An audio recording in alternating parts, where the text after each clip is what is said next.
Hello दोस्तों, एक बार फिर से स्वागत है आपके अपने यूट्यूब चैनल स्टार क्लासेस में। आज हम आप लोग के लिए लेकर आए हैं सामाजिक विज्ञान का बहुत ही महत्वपूर्ण क्वेश्चंस जो आपकी परीक्षा में पूछा जाएगा। तो चलिए देखते हैं क्वेश्चन क्या है। क्वेश्चन हमारा है कि जर्मन एकीकरण की प्रक्रिया का संक्षेप में वर्णन कीजिए। यानी जो जर्मन का एकीकरण हुआ था वह उसका जो संक्षेप यानी छोटे में आप लोग इसको पूरा लिखना है। तो देखिए आंसर है कि राष्ट्रवादी भावनाएं मध्यवर्गीय जर्मन लोगों में काफी स्थापित थी। उन्होंने 1848 में जर्मन महासंघ में के विभिन्न इलाकों को जोड़कर निर्वाचित संसद द्वारा राष्ट्र राज्य बनाने का प्रयास किया था।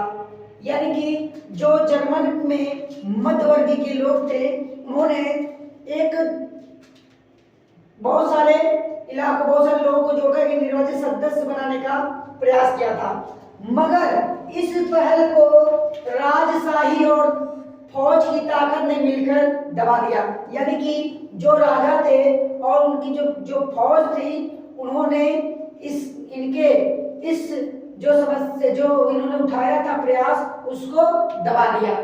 उसके बाद उनका प्रसार में बड़े भूस्वामियों ने भी समर्थन किया। बड़े भूस्वामी मतलब जिनके पास बहुत सारा जायदाद था, उन्होंने भी इन्हीं का जो है समर्थन किया। क्यों? क्योंकि जो निर्वाचित जो सदस्य लाना महासंघ एकीकरण लाने वाले थे वह मध्यवर्गीय के लोग थे, लेकिन राजा और जो सैनिक और जो बड़े भूमाफिया जिनके पास ज्यादा जायदाद था उन्होंने भी उस राजा शाही और फौजों की साथ दिया। उसके बाद कह रहा है उसके बाद समर्थन किया। उसके बाद पर्सा ने राष्ट्रीय एकीकरण के आंदोलन का नेतृत्व संभाल लिया। उनका मुख्यमंत्री ऑटो वान बिस्मार्क, जो उनका मुख्यमंत्री था वह ऑटो वान बिस्मार्क इस प्रक्रिया का जनक था, जिसने पर्सा की सेना और नौकरशाही की मदद ली। 7 वर्ष के दौरान ऑस्ट्रेलिया, डेनमार्क, फ्रांस से 3 युद्धों में पर्सा की जीत हुई और एकीकरण की प्रक्रिया पूरी हुई। इस तरह 1871 में जर्मनी का एकीकरण हुआ। दूसरा क्वेश्चन हमारा है, दूसरा क्वेश्चन है जो ये भी क्वेश्चन पहला और दूसरा ये क्वेश्चन बहुत ज्यादा इंपॉर्टेंट है। तो आप लोगों से सभी बच्चों से निवेदन है कि सभी बच्चे परीक्षा देने से पहले आप लोग इस प्रश्न को एक बार अच्छे से जरूर पढ़ लें। क्वेश्चन है कि भारत में लोगों द्वारा रॉलेट एक्ट का किस प्रकार विरोध किया गया, उदाहरण से स्पष्ट कीजिए। तो देखिए जो रॉलेट एक्ट था यह भारतीयों के लिए बनाया था। जो हम भारतीयों के लिए जो रॉलेट एक्ट कानून था बहुत ही खराब था, क्योंकि इस कानून में कोई भी किसी भी भारतीय को बिना कोई मुकदमा दर्ज किए सिर्फ शक के आधार पर उनको उठा करके 2 साल के लिए जेल में डाल दिया जाता था।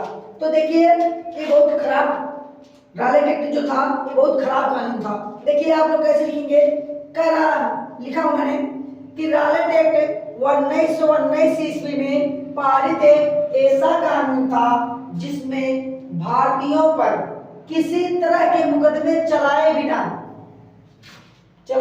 बिना शंका के आधार पर, मतलब कोई भी भारतीय उस पर बिना कोई मुकदमा दर्ज किए सिर्फ शक के आधार पर गिरफ्तार कर 2 साल तक जेल में बंद कर दिया जाता था। मतलब इन पर कोई भी मुकदमा नहीं चलाया जाता था, सिर्फ शक के आधार पर उनको वो भी 2 साल के लिए जेल में डाल दिया जाता था। अब देखिए परिणाम क्या हुआ।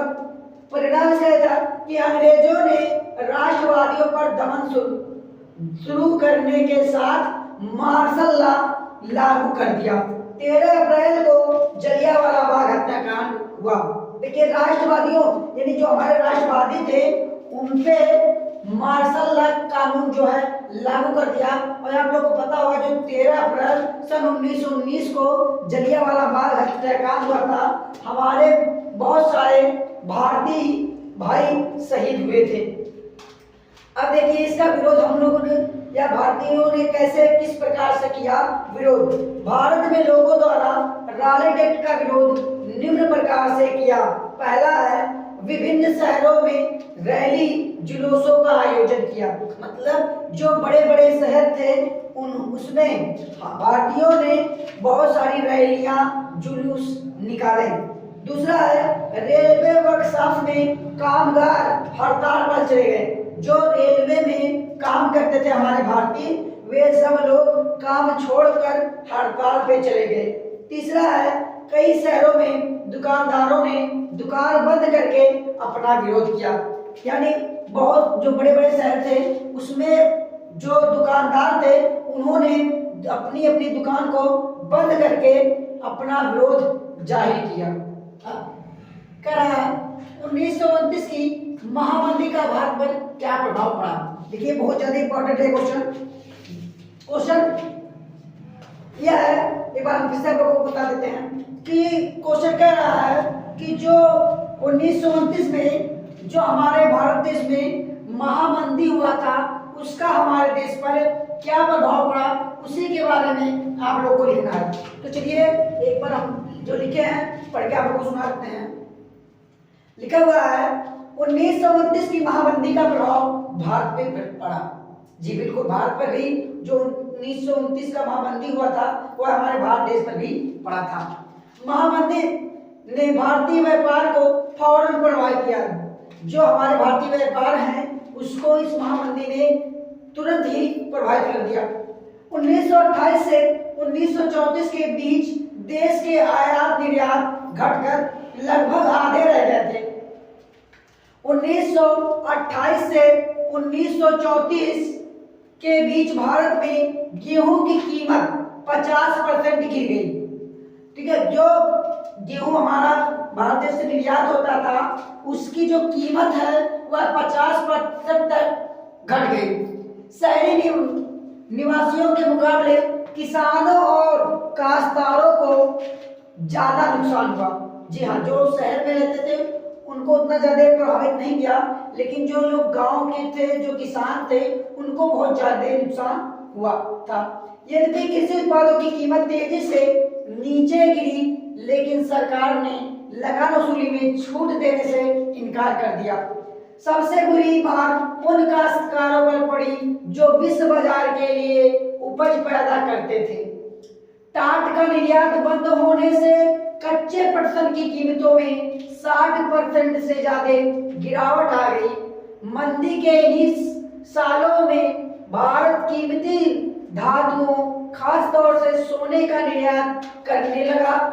1931 में मंदी अपने चरम पर थी और ग्रामीण भारतीय असंतोष से उथल पुथल के दौर से गुजर रहे थे।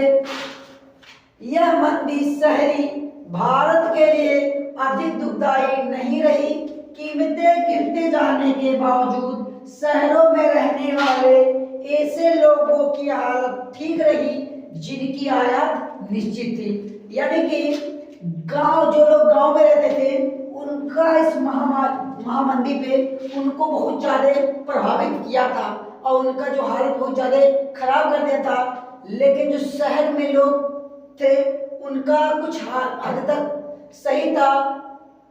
जो लोग निश्चित आय पर थे, जो लोग कंपनी में थे, चाहे जो बंदी हो, चाहे मद्दा हो, चाहे जैसे उनकी जो सैलरी फिक्स होती थी, उनको उस पर कोई प्रभाव नहीं पड़ा। आप लोग पता होगा जैसे जिस प्रकार से भी हमारे जब लॉकडाउन हुआ था तो बहुत सारे लोगों पे प्रभाव पड़ा, लेकिन जो लोग सरकारी नौकरी करते थे उनको इसका कोई प्रभाव नहीं पड़ा। चलिए दूसरा क्वेश्चन हमारा है चौथा, कह रहा है जैव और अजैव संसाधन क्या होते हैं, कुछ उदाहरण दीजिए।